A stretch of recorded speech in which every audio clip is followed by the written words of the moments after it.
Olá pessoal, a paz do Senhor Jesus, Denísio Queiroz, agora com a lição de número 11, a queda e restauração de Davi, segundo Samuel capítulo 11 e 12. Pessoal, nós estamos agora com uma aula um pouco diferente, porque eu peguei alguns resumos da nossa revista para a gente ter uma aula mais aplicada, tá certo? E até mais dinâmica, e aí você vai lendo aí a sua revista em casa, tá certo?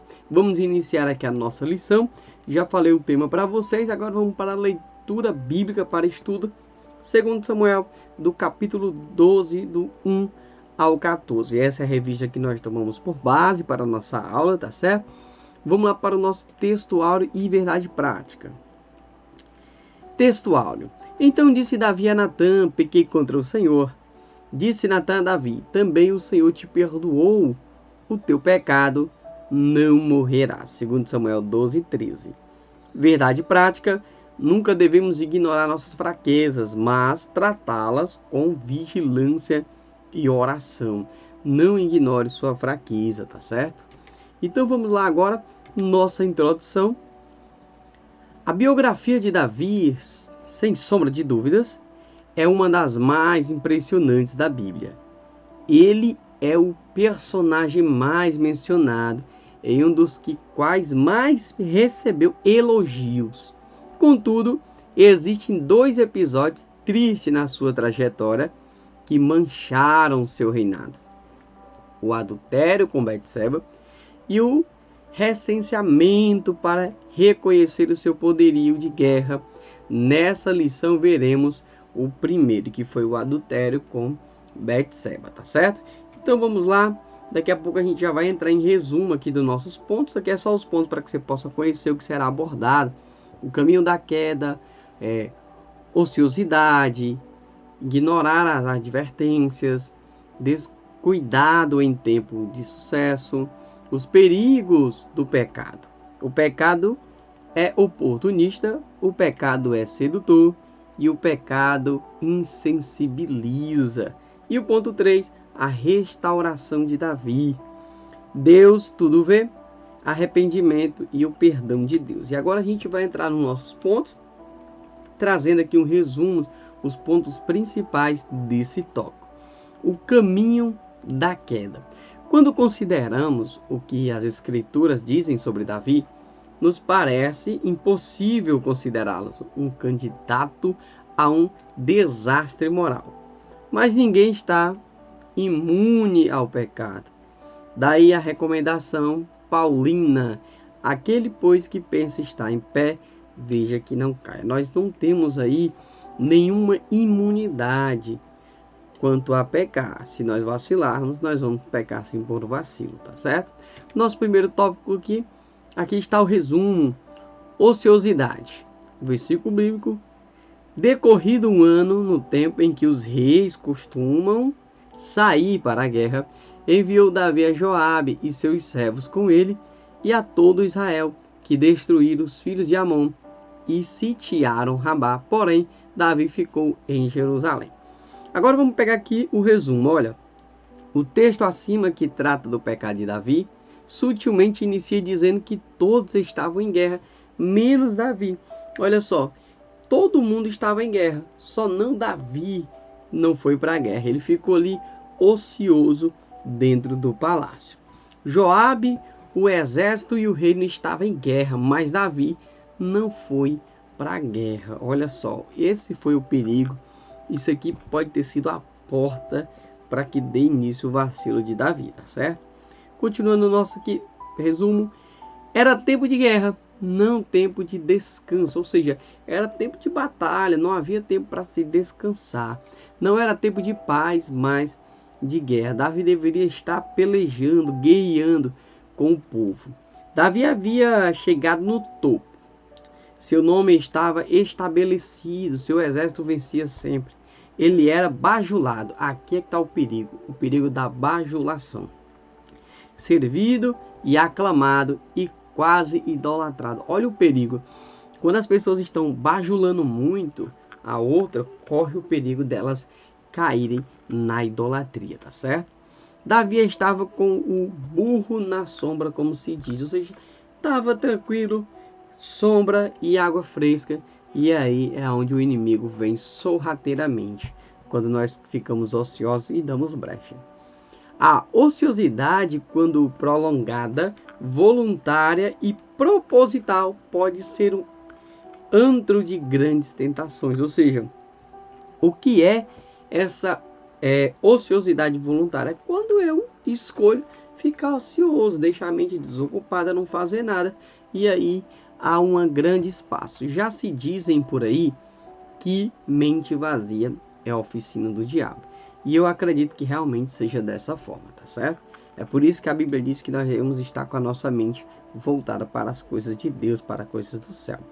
E o tópico de número 2, ignorar as advertências.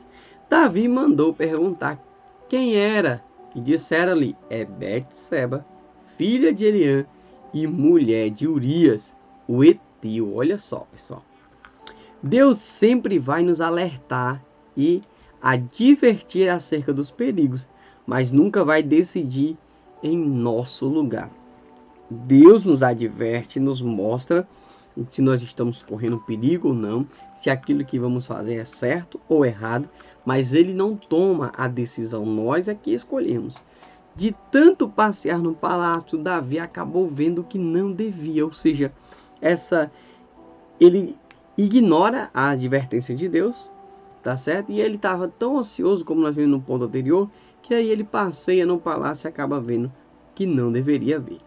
Os serventes do rei, ao lhe informar, são precisos, é Betseba, mulher de Urias, o Eteu. Ou seja, quando Davi pergunta quem era aquela mulher, eles já disseram, olha, ela é mulher de Urias, o Eteu, já dando essa advertência. Esteja certo, se somos filhos de Deus, o Espírito Santo sempre vai nos alertar e advertir diante dos perigos e da iminência do desastre espiritual. Olha só, pessoal, nós temos aí o Espírito Santo para nos direcionar, para nos mostrar se aquilo que nós estamos fazendo é certo ou errado, se nós estamos à iminência de um desastre ou não. Então o Espírito Santo, ele que nos fala. E aí nós temos que dar ouvido ao que diz a voz do Espírito Santo. Pode ser uma inquietação na consciência, um sermão pastoral, um conselho de uma amiga, etc. As advertências, elas podem vir dessa forma.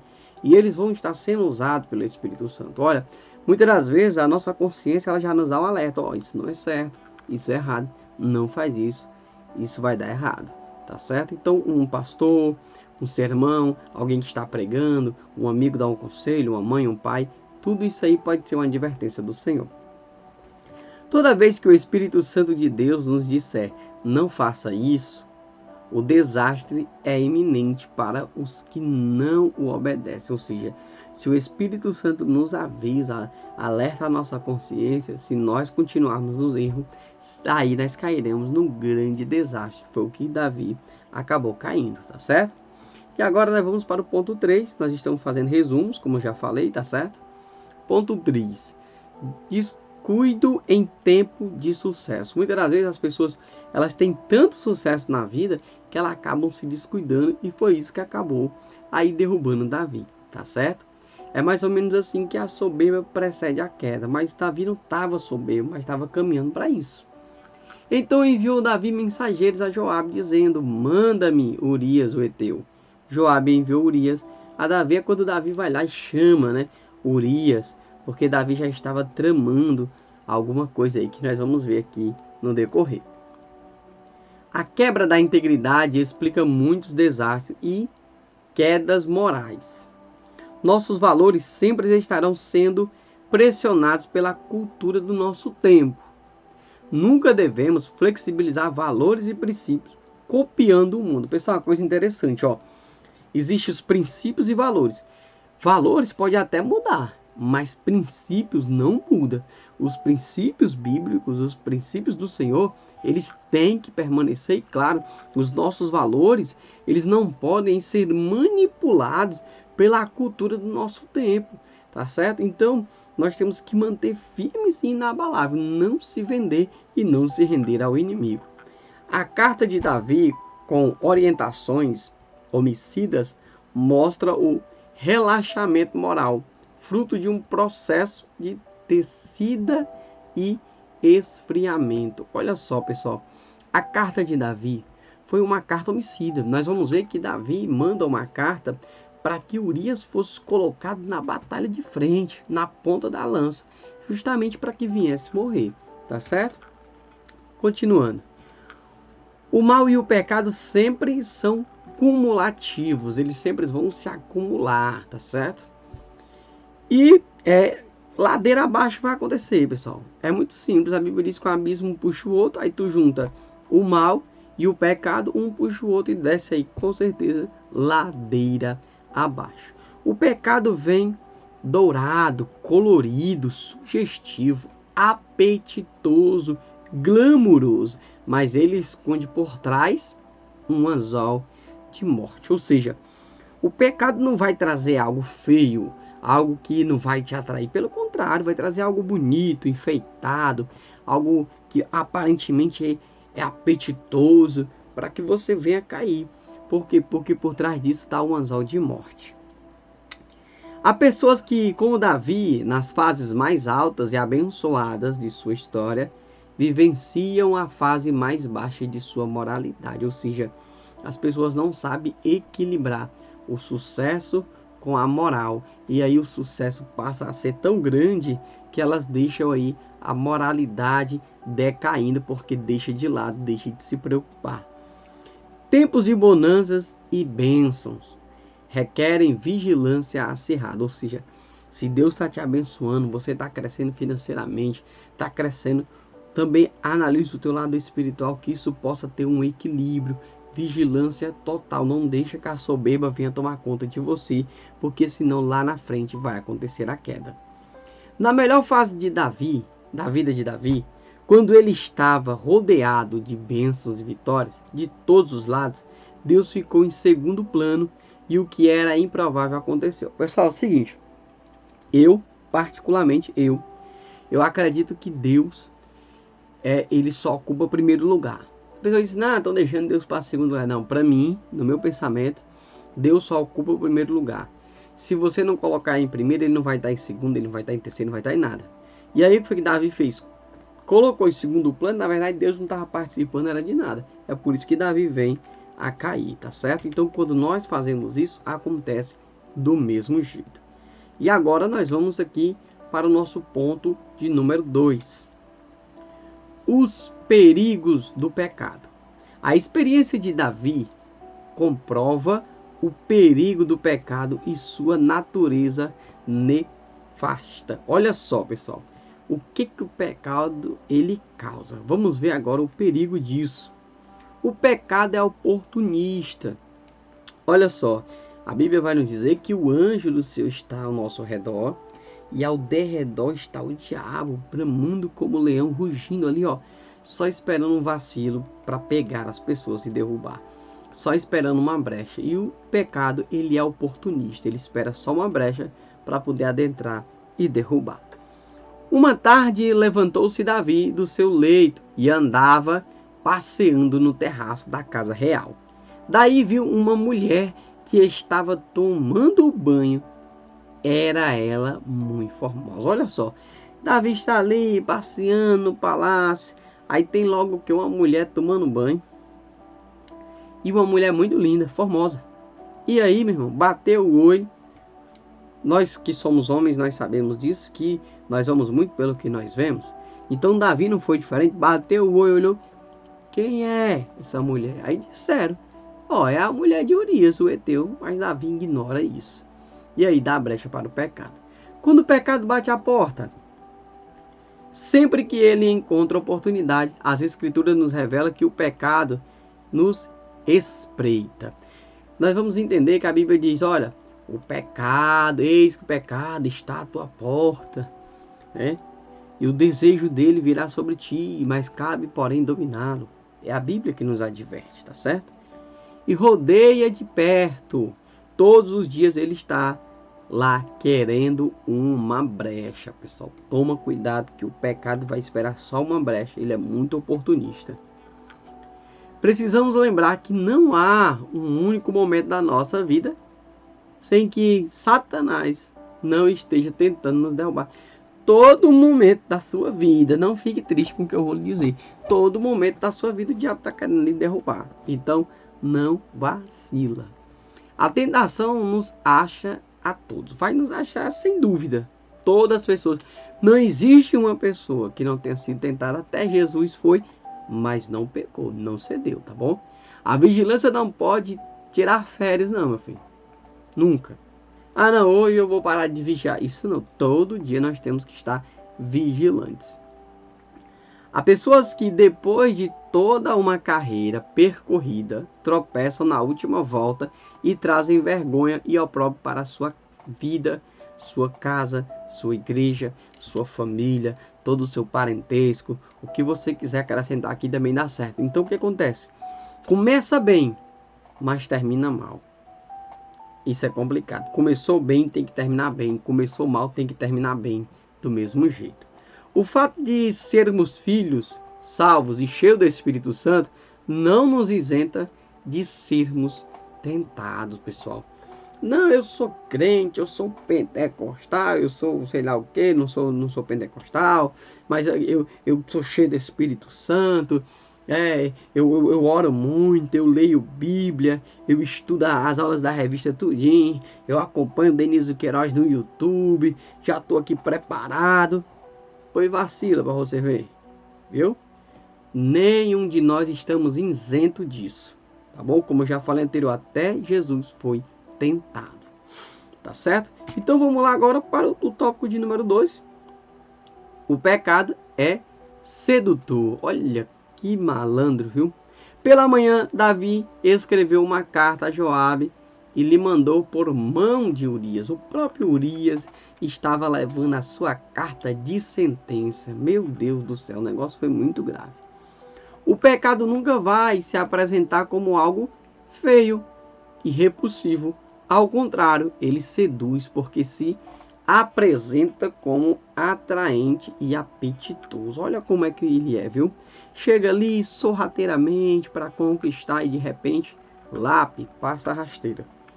Em Gênesis, no episódio da queda, é dito que a mulher viu que a árvore era boa para se comer, agradável aos olhos e árvore desejável para dar entendimento. Olha só, sedutor, altamente sedutor. O que os olhos viram, os olhos já, a concupiscência dos olhos já bateu em cima. O desejo, a soberba da vida de querer ter o conhecimento que não podia, tomou de conta. E aí veio a queda, precipitou-se. Por quê? Porque ele veio sorrateiramente seduzindo.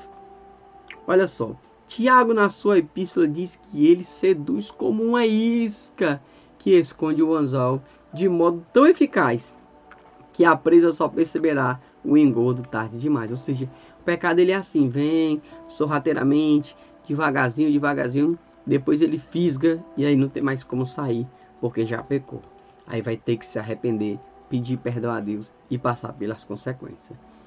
Ninguém é tentado por algo que não exerce sobre ele nenhum tipo de atração. Olha, se não me atrai, eu não vou ser tentado. Claro que eu vou ser tentado pelo aquilo que me atrai, pelo aquilo que agrada aos meus olhos. Tá certo?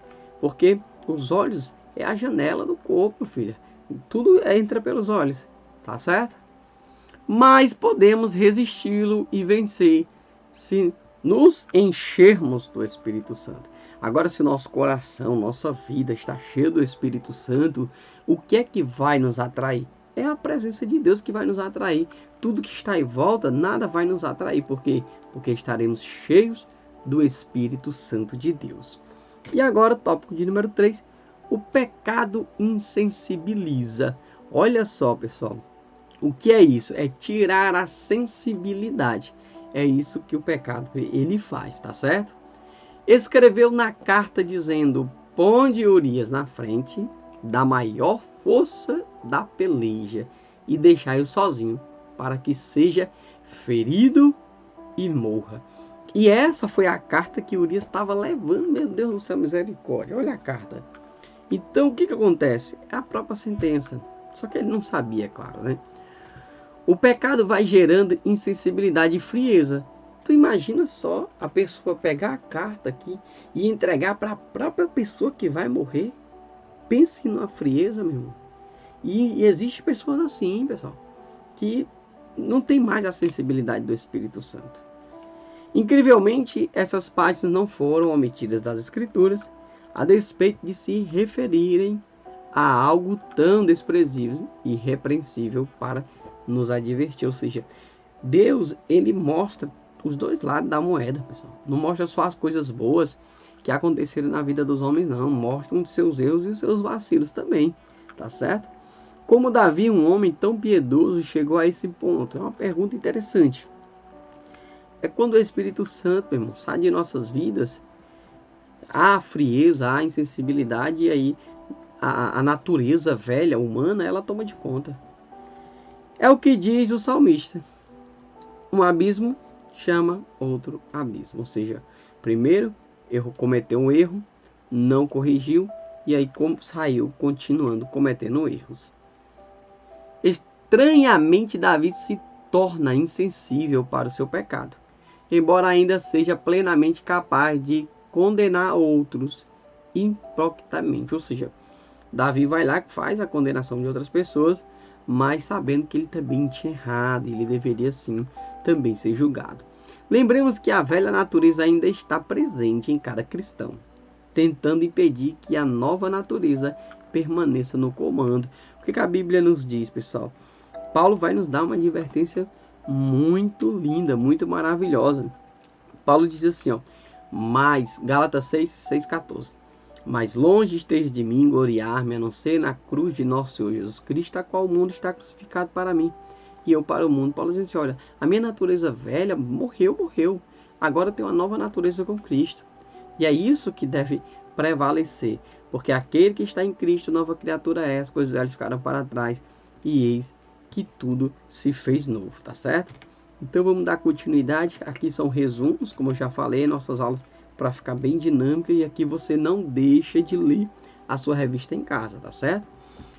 A restauração de Davi. Davi pecou ou adultera com Betseba, e ao arquitetar a morte de seu esposo Urias, e teve que encarar as consequências disso.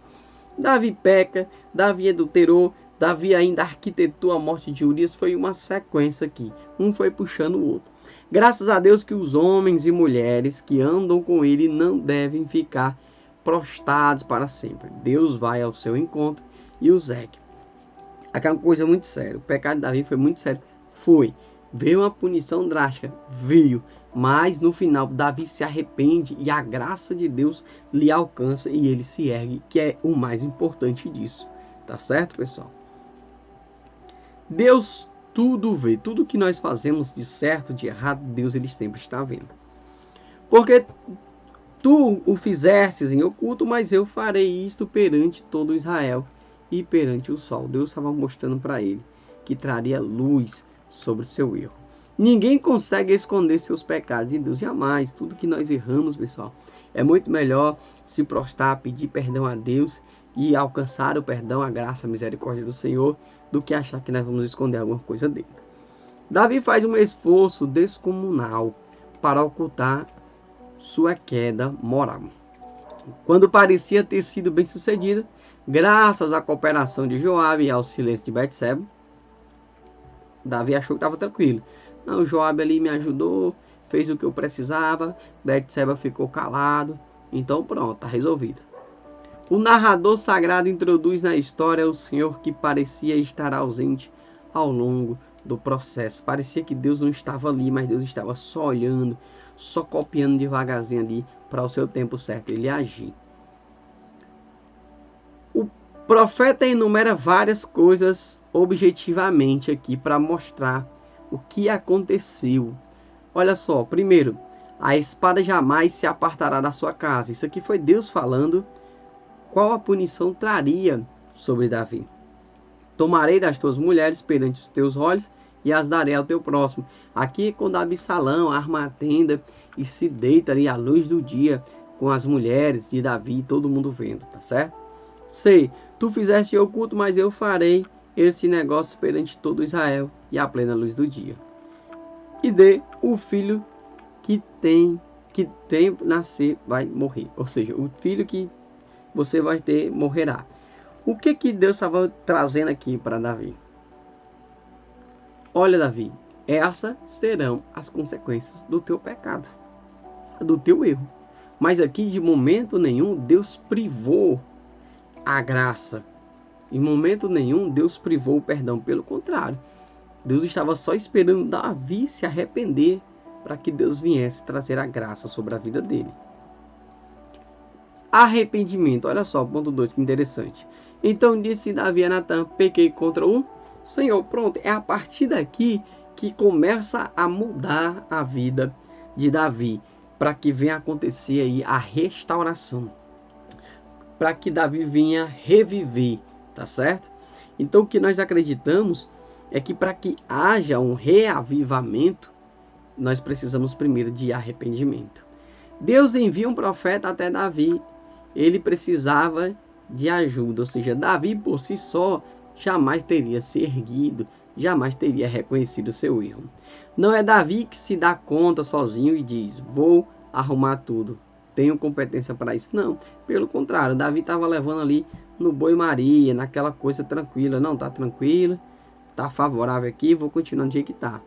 Inclusive arquitetou um plano de 4 etapas para isso. Olha só qual foram as etapas que Davi arquitetou. Dar férias ao marido de Betseba. Ó, disse, tu vai ficar em casa tranquilo para você ir para a guerra? Não, vai lá, fica lá com a tua esposa, aproveita. B, dar um banquete para Urias e embebedá-lo. Vou dar um banquete aqui, vou embebedar, ele vai para casa, vai se deitar com a mulher, vai pensar que o filho é dele e está tudo resolvido. C, encomendar sua morte. Não deu certo, Urias não quis ir, Urias não vai para casa, dorme ali na porta do palácio, porque Urias era um fiel soldado a Davi. E aí Davi faz o quê? Tem que agora arquitetar a sua morte. E o último, casar com Betseba para esconder a gravidez. E aí, meu irmão, Deus estava só copiando. Nenhum deles teve o efetivo que Davi gostaria. Não teve o sucesso, não deu certo. Ele achou que ninguém ia ver, mas ele se esqueceu que os olhos de Deus estão sobre a terra. O único caminho é o arrependimento sincero. Meu irmão, errou, errei. Pecou, pequei. Se arrepende, não pratica mais. Segue a tua vida, porque o Senhor teu Deus é contigo. Agora tem que se arrepender de verdade. Aquele que se arrepende e deixa, alcança misericórdia. Em 1 Samuel 24:11, Davi havia dito: eu não pequei. Será? Mas agora ele sabe que é culpado. Salmo 51 foi escrito por Davi após ser repreendido por Natã, e revela a agonia e a profundidade do seu arrependimento, bem como o desejo de ser perdoado. E arrependimento não é remorso. Quando nós vemos o Salmo 51, Davi está pedindo para Deus não lançar ele fora da presença, não retirar dele o Espírito Santo. E Davi estava realmente arrependido. O remorso é aquela pessoa que naquele momento se arrependeu, mas depois ela sente o desejo, a vontade de praticar novamente, tá certo? E agora nós vamos aqui para o nosso tópico de número 3. O perdão de Deus, a parte mais linda da história é o perdão do Senhor. Disse Natã a Davi: também o Senhor te perdoou o teu pecado, não morrerás. E aqui nós podemos ver que Davi vai ter um alívio, porque Davi sabia como era o juízo de Deus. Davi era rico e poderoso, mas naquele momento nada o satisfazia, pois sua consciência estava em brasas, na sua mente estava mostrando para ele o que ele tinha cometido de errado, e Davi estava um pouco desesperado. Ele precisava de paz para sua alma estava abalada, sua alma estava ali perturbada, e ela precisava da paz que só encontra no Senhor. Ele traiu Urias e Aitofel, respectivamente o marido e o avô de Betseba. Acima de tudo, pecou contra Deus. Todo pecado será primeiro contra Deus, pessoal. Todo pecado cometido comete-se primeiro contra o Senhor, tá certo? A boa notícia é que Deus está pronto a outorgar o seu perdão. Deus está sempre pronto a nos perdoar. É o perdão que nos coloca novamente no lugar certo da relação com Deus. Porque todos pecaram e destituídos estão da glória de Deus. Mas Deus prova o seu amor para conosco, em que Cristo morreu por nós, sendo nós ainda pecadores. As misericórdias do Senhor não têm fins. Lamentações 3:22. O sangue de Jesus não perdeu nem diminuiu seu efeito. Ele ainda nos purifica de todo pecado. É o sangue de Jesus que nos lava, nos limpa, que nos purifica de todo o pecado. E ele não perdeu o seu efeito ainda é atuante sim, tá certo? Deus convida os que pecaram ao recomeço, à reconstrução. Levante-se, Deus quer refazer a história da sua vida. O que eu quero dizer para você, mediante o que já está escrito aqui, pessoal, é que se você caiu, é hora de se arrepender, se erguer. Deus quer fazer uma nova história na tua vida. Não se preocupe com o que as pessoas estão falando, sabe por quê? Porque você não precisa de aprovação de ninguém para seguir a Cristo. Se arrepende, abandona o teu pecado, recebe o perdão de Deus, se ergue, Deus vai te levantar e vai reconstruir uma nova história na sua vida, tá certo? Então vamos lá agora para a nossa aplicação, pessoal, já estamos encerrando. A única forma de vencermos e permanecermos em pé é através da vigilância, da oração, da submissão e obediência à palavra de Deus. E é claro também do momento de consagração, de busca ao Senhor, tá certo? Então, pessoal, se inscreve no canal, deixa seu like, participe juntamente conosco aqui, compartilha essa aula para mais pessoas e deixa aí nos comentários o que você achou dessa aula, nós pegando só alguns pontos, os resumos mais importantes da revista. Que Deus em Cristo Jesus abençoe e vos guarde e até a nossa próxima aula.